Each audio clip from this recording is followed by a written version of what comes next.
Let me take you uh, back to 1965 in Singapore, in conversation with a dear friend, Colonel Sukhvinder Singh Chopra, as well as his deep bonds with Singapore, deep bonds with Sikhism.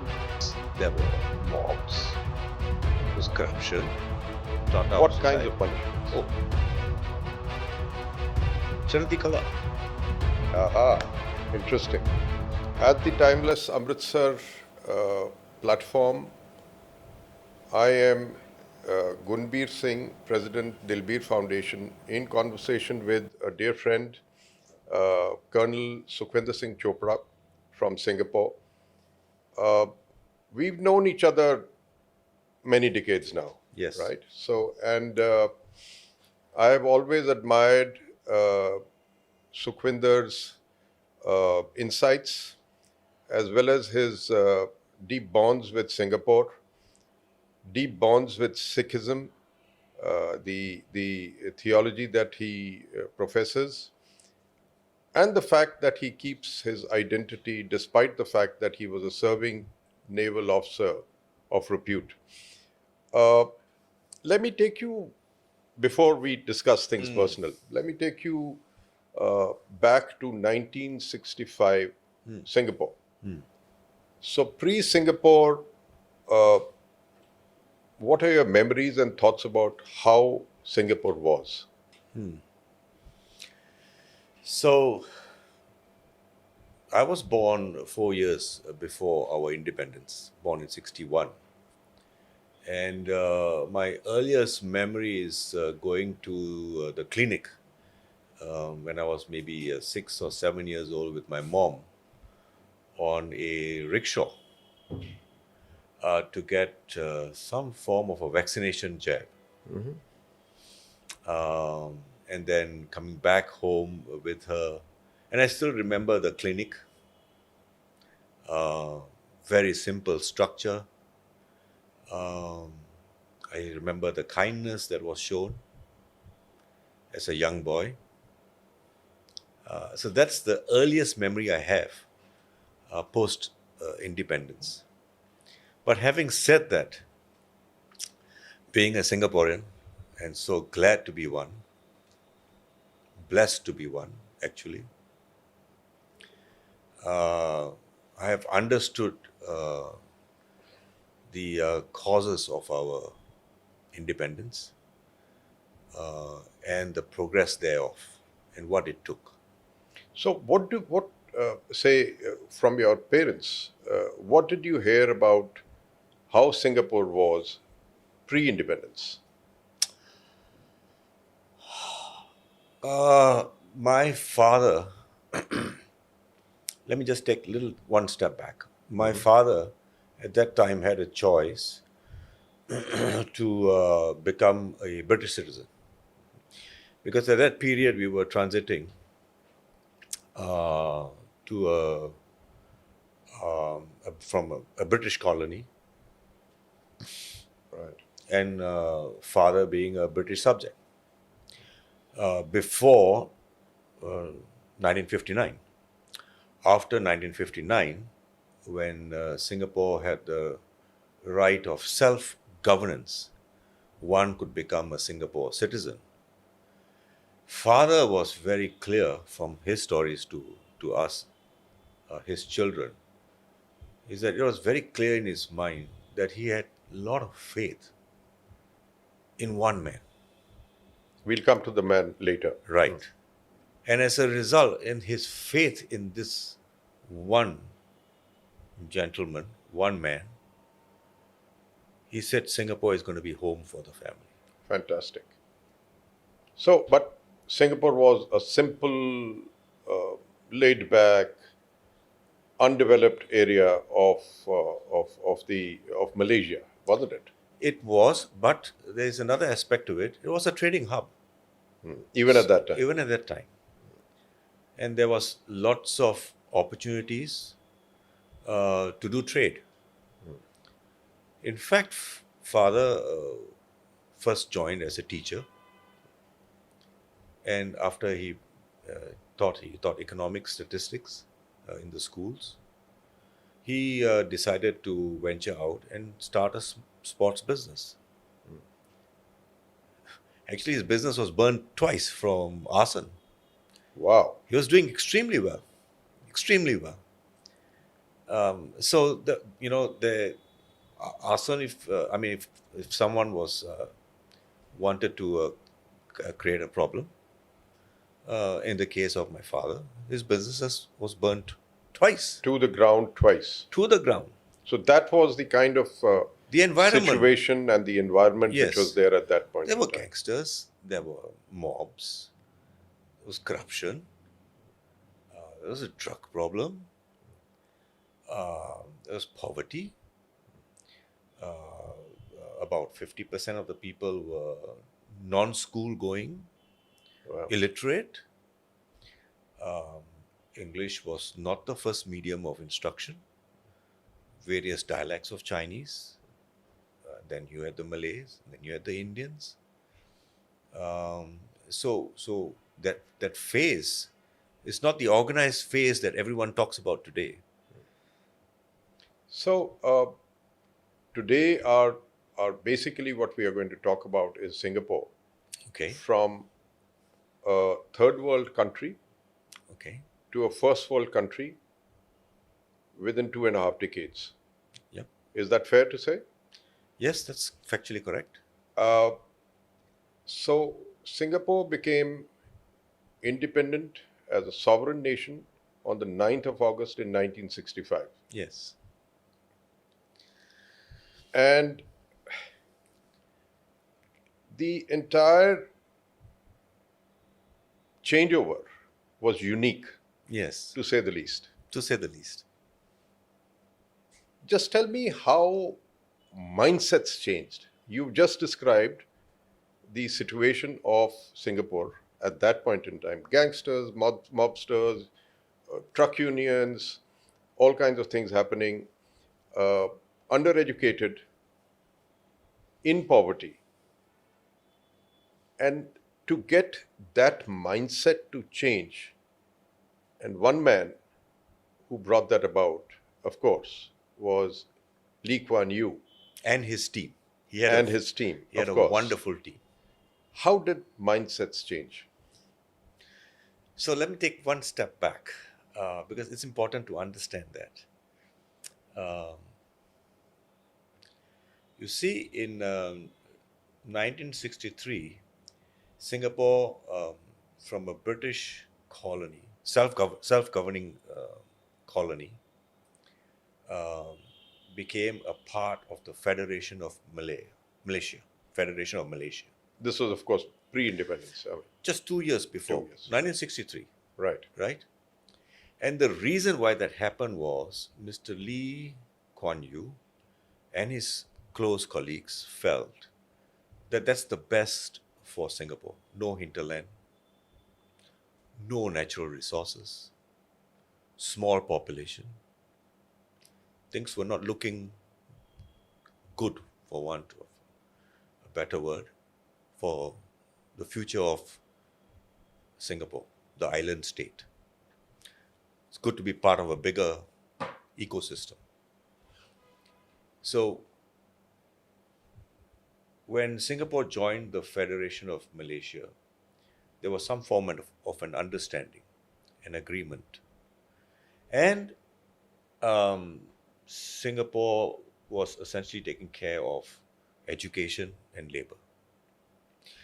But in the forefront of Mr. Lee's mind, he had certain principles of oneness.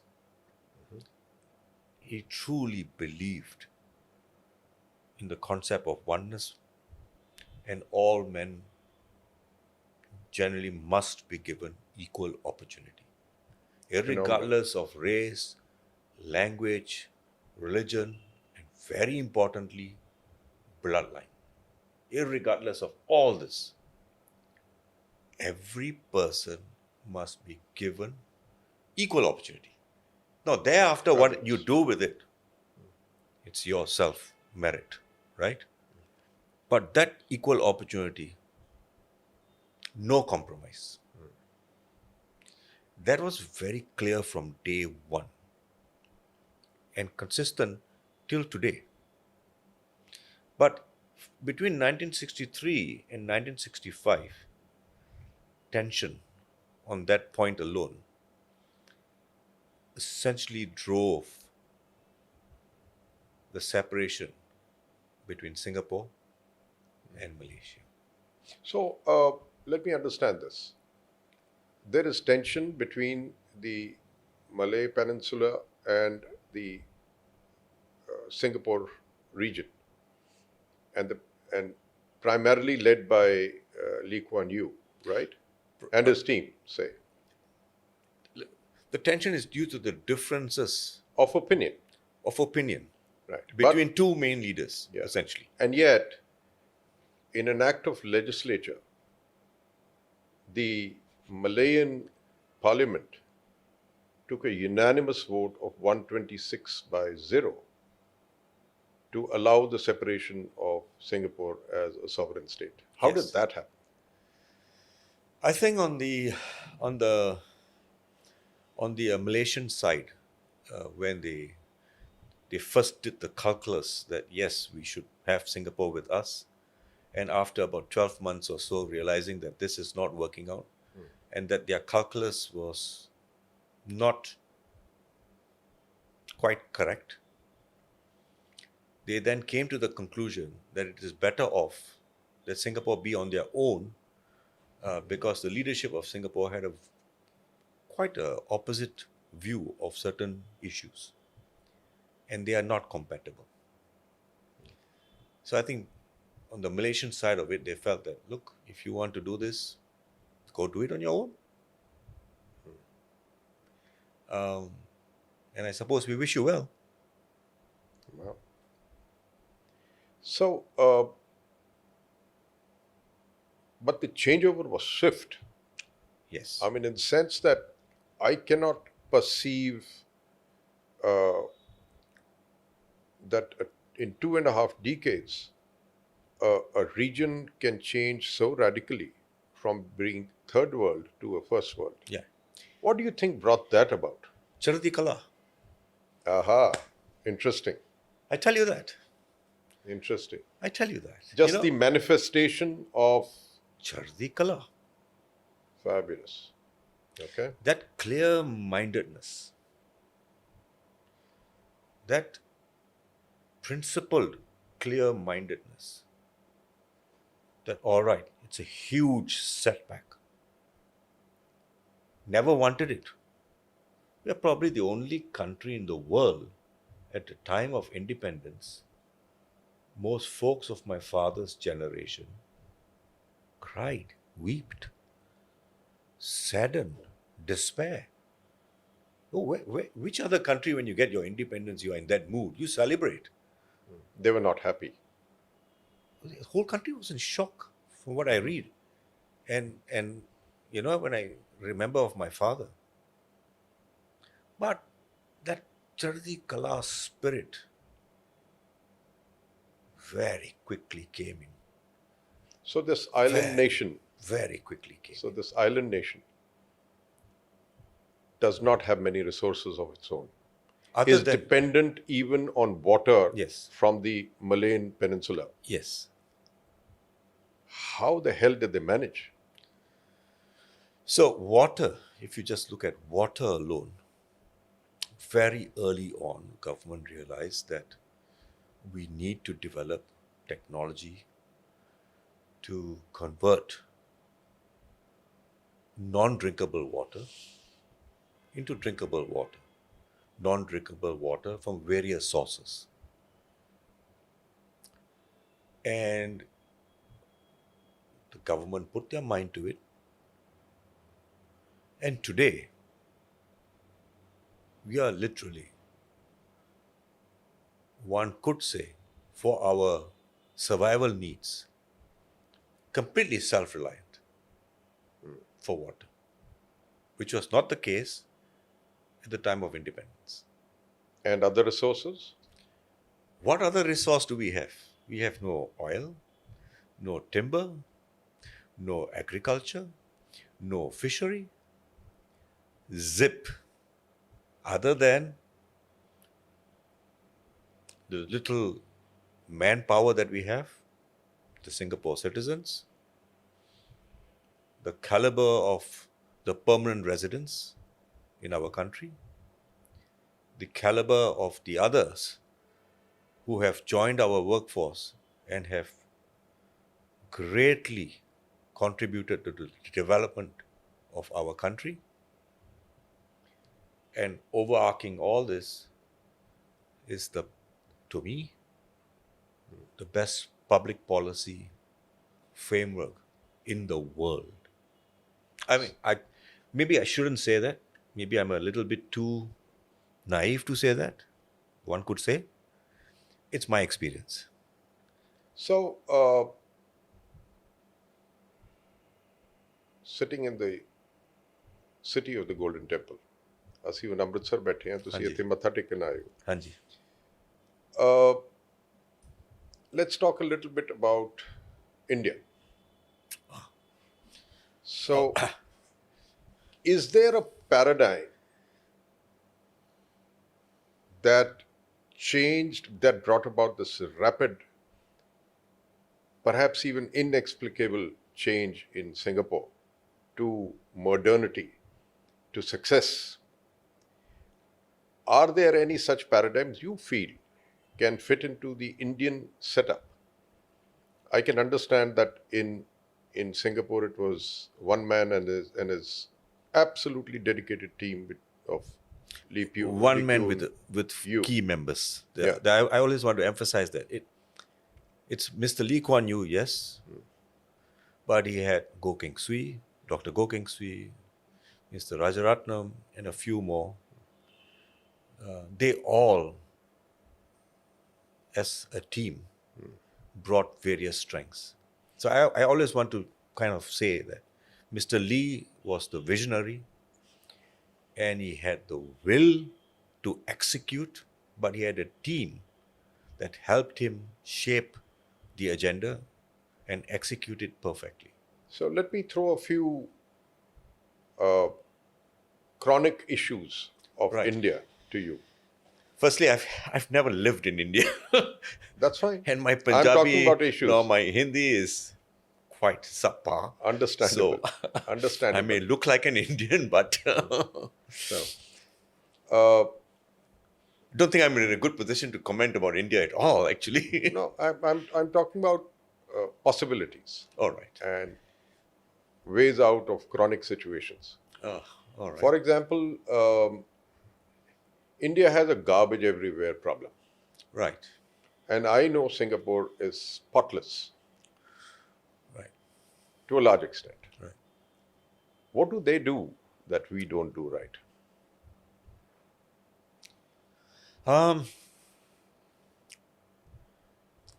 The citizenry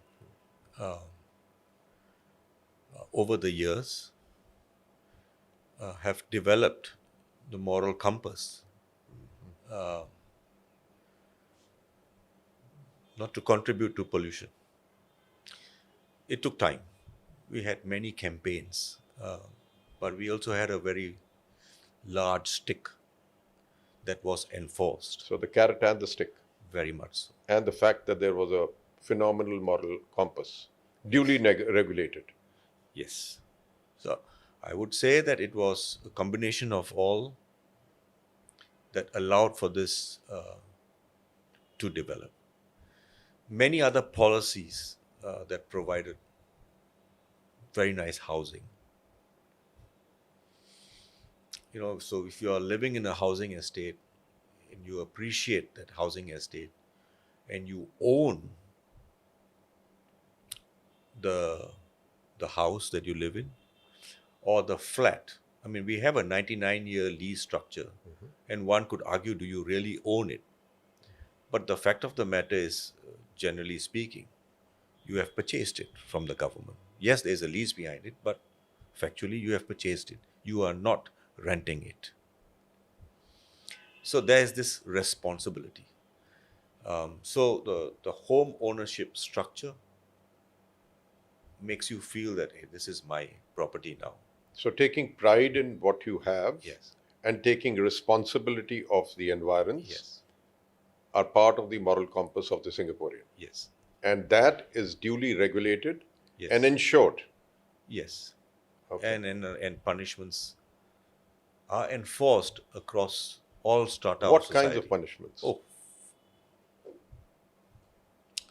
chewing gum was banned Oh, yeah. Right. many years ago.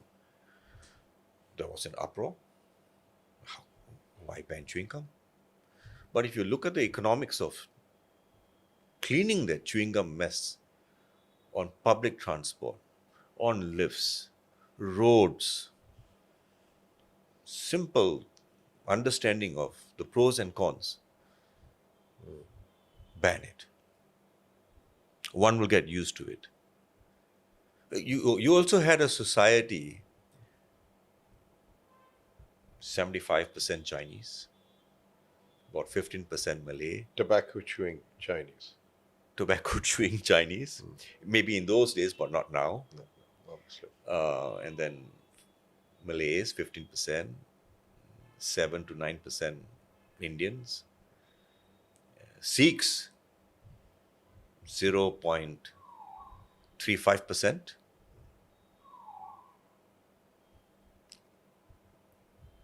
That kind of demography, but all working, living together harmoniously, appreciating what they have, because also through good schooling system, being able to have economic activity fairly, So, opportunity. opportunities were there,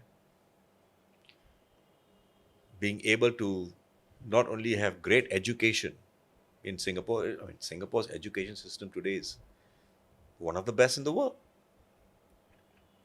If you add this whole thing up, it really makes you feel extremely grateful that you are living in this beautiful island. And it's a natural thing that you want to take care of it. It's literally a natural thing. So, the other thing which really impressed me about Singapore when I went was the last mile connectivity Yes. and the traffic sense. Yes. We talked about civic sense. And this is the other aspect where I found that we have miles to go for that last mile connectivity and for that traffic management and the traffic sense. Right. The leadership is in the early days and even now are very well aware of the cost, economic and personal cost of traffic jams. Very practically, we had to look at it, or the leadership had to look at it and solve this problem. So, to solve this problem, you must also provide sufficient infrastructure and availability of transportation options that can prevent a traffic jam. A combination of all this and an understanding of the entire ecosystem, the government put in place various policies, not one shot, gradually, to make sure that traffic jams come down. And there's a minimum speed of, I think, about 35 kilometers per hour. Minimum speed. Yeah, that's kind of the flow rate minimum. Failing which, if it goes below that, there's a system where you have to pay levies or tolls. And they can go up based on the traffic conditions. So the interesting thing that you mentioned here is I still recall that if it was high traffic time in certain places like shopping places, shopping areas, then the cost of driving through that area Will go up. would be so. I mean, variable It's tolls were called put up. it's called electronic road pricing. Electronic road pricing. Okay. So if you knowingly are going to now go into an area of where there's a high volume of traffic, and you really feel you have And to you be in would there, be warned that you're going into that area. yes, So, there for would example, be. So pay and go through it, or at a certain point of time, you will do your own calculations and you will say, look, this is getting too expensive. I'll take public transport.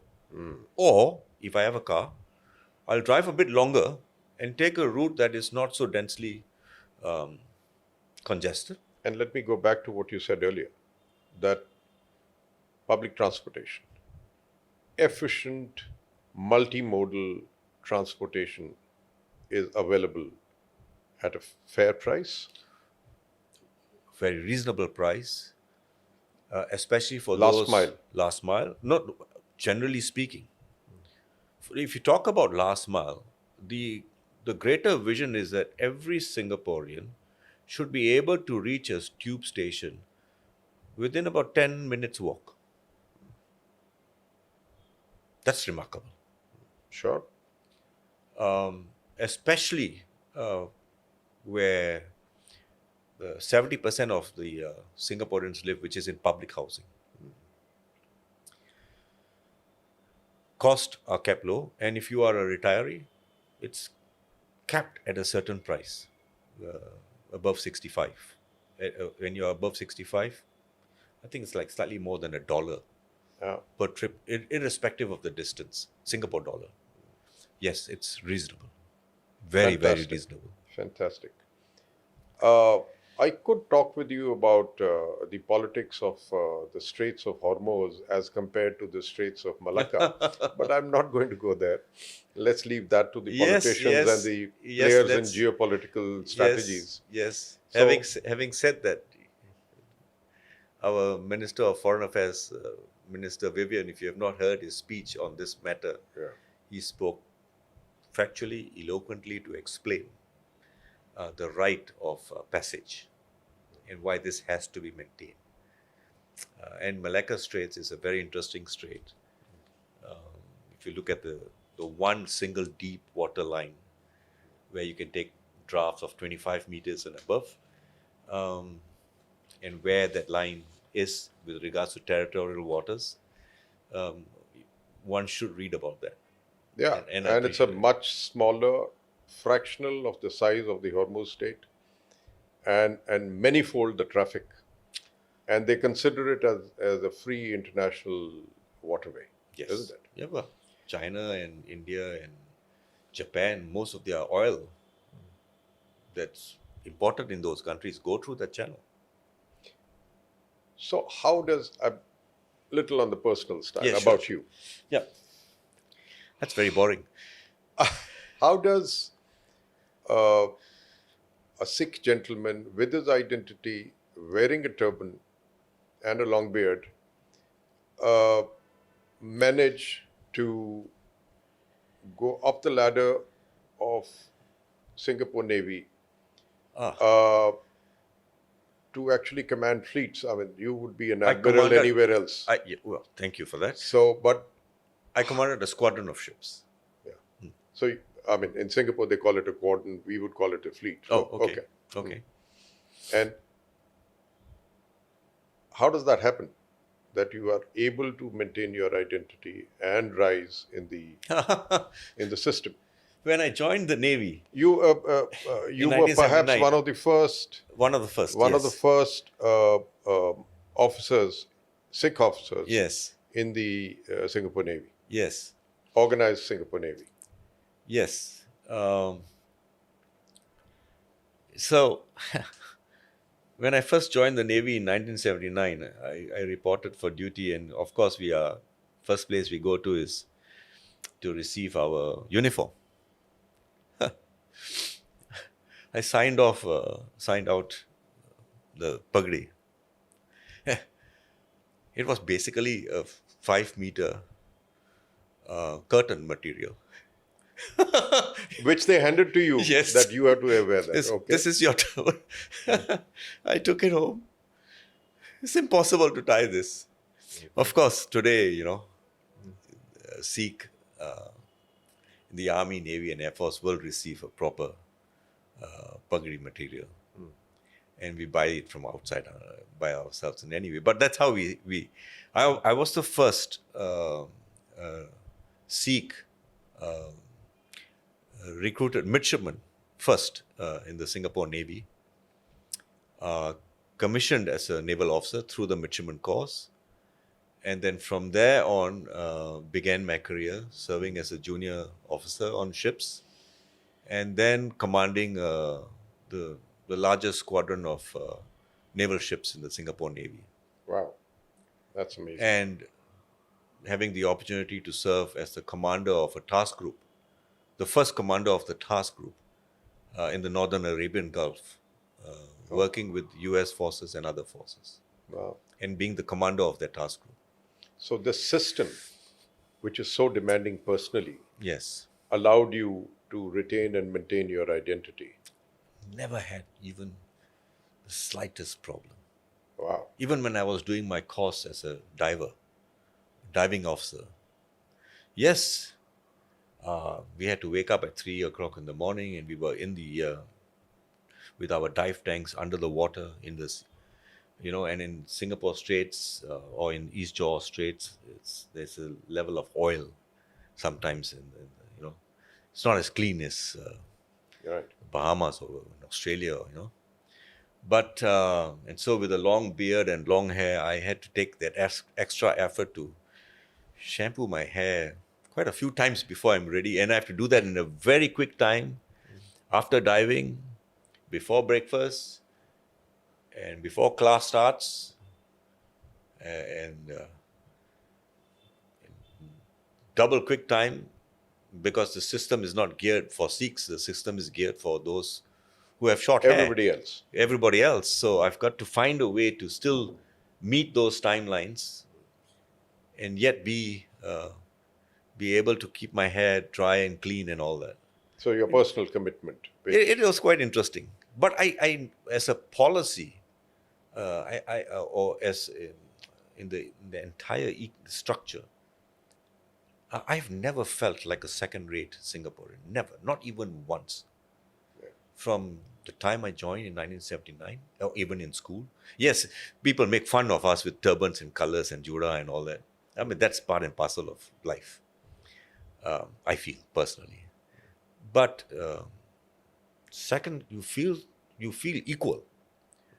You feel first-rate. You feel you have rights. You feel you are one. We are all one, regardless of race, language, religion, whatever. Beautiful. So I'm going to take you to the other aspect. Okay. The only negative thing that I hear about Singapore Yes. is that it's an extremely personally demanding society. Everybody is required to outperform the other.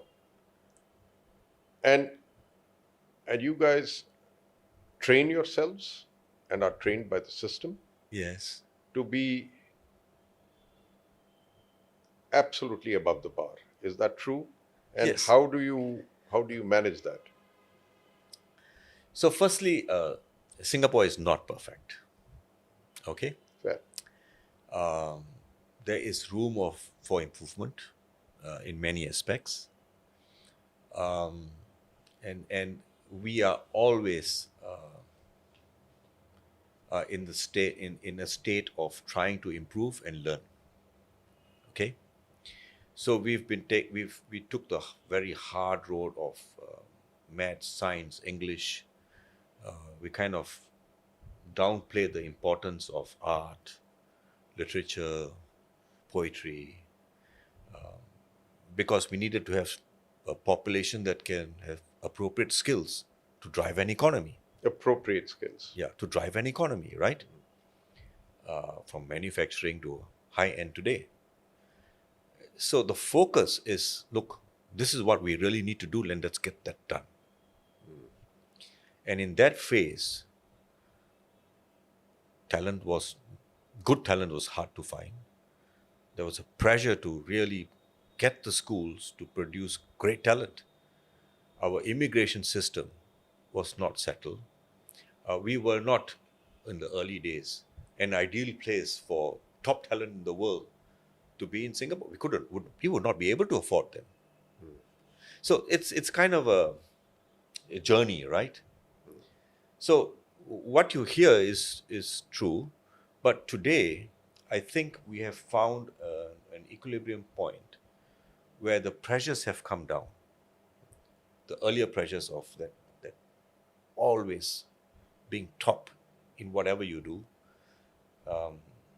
there's been a greater acceptance And a balance. and a balance that individuals are different. They all have different sets of learning abilities, speed of learning.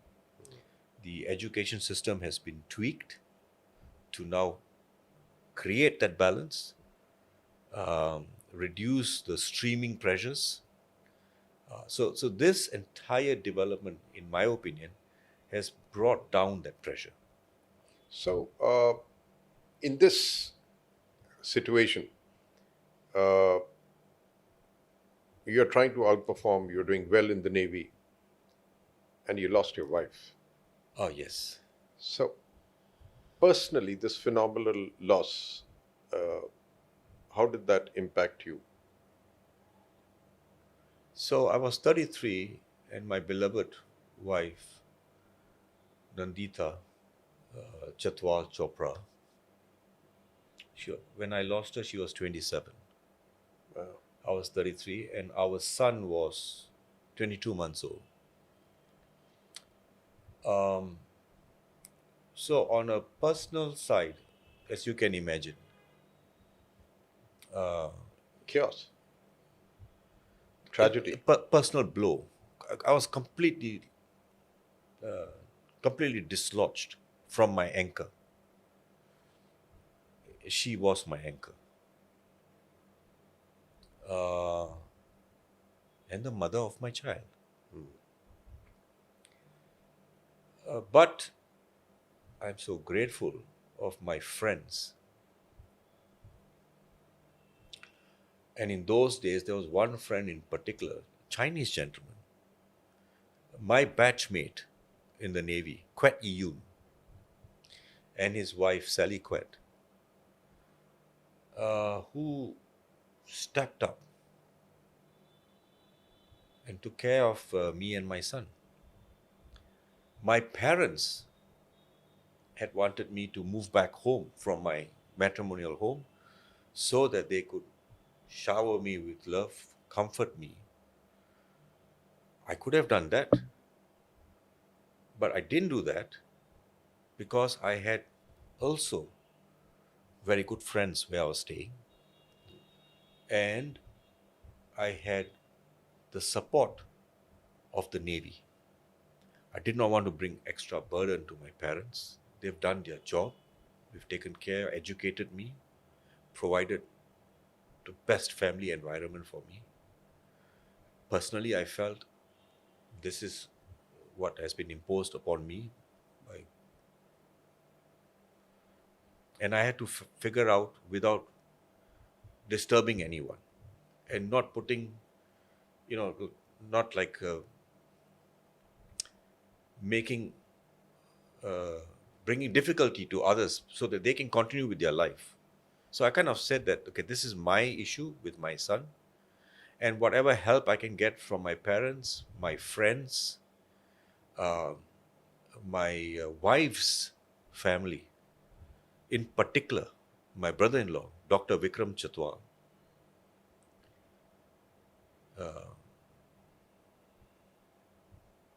he spent time staying with me. So the family kicked in. Beautiful. And when I was at sea, my mother and father moved into my home to take care of my son. Quet and Sally would do the runs for my parents and myself and my other friends in the estate. The Chief of Navy met my wife when she was not well, brought comfort to her, and said, "We'll take care of your husband." Wow. The Chief of Navy, Admiral Quek Sujin, came, said, "We'll take care of your husband." That's amazing. That's amazing. And other senior officers. So if you look at this whole, yes, it was a tragedy for me, but the support from family, friends, and the organization made it so much more bearable, allowed me to continue work in my career. I mean, the head of naval personnel often asked me, would you really want to still be out on the ships in the sea, at the seas, in the ocean? Would you like to take a shore job? Would you like to change your vocation from a combat officer to an engineer, a logistics, or any other, you know, Easier stream. I wouldn't say easier, different, but more shore based? But they often ask me every other year, is everything all right on the personal side of it? And I said, I'm very well, thank you. I would. Phenomenal. And when I was in Singapore last, your son was going through the National service. compulsory national Yes, service. yes, yes. The Every compulsory male conscription. Singaporean, yes, everyone has to And do he it. had joined. He the was naval enlisted. wing. No, he was enlisted to the army. Wow. Yes, and he did fairly well. He became as a national serviceman. He decided not to become a regular like me. But every Singaporean has to Has go to. for national service Has and get trained by the army. Yes, For 2 years? by the Army, Navy, or Air Force, wherever you For get. 2 years? For 2 years. That's amazing. And you have therefore a disciplined, youthful workforce coming, the next generation forming up for the Yes. nation, isn't Yes. it? Well, that's amazing. And now you're in Amritsar and you've talked to me and you have said that you want to invest your time also in Sikh theology. Yes, I've come to a point where I'm I've not experienced a calling uh, by God or anything like that. Like some of my friends, they have been called, and I can see what a calling does. So I would say that I believe in God. I believe in the one God Almighty. I do appreciate all religions, and I have dear Christian friends and of course, I have Sikh friends, but I have dear Christian friends. Because when my wife was not well, on their own accord, they started church prayers, which my family welcomed. And I must say that they stepped up like my Sikh friends, and in their own way, both the Sikh group and the church group provided a lot of spiritual comfort to my wife and I. Enjoyable conversation with Colonel Sukhvinder Singh Chopra at Amritsar at the Timeless platform. Thank you. Thank you.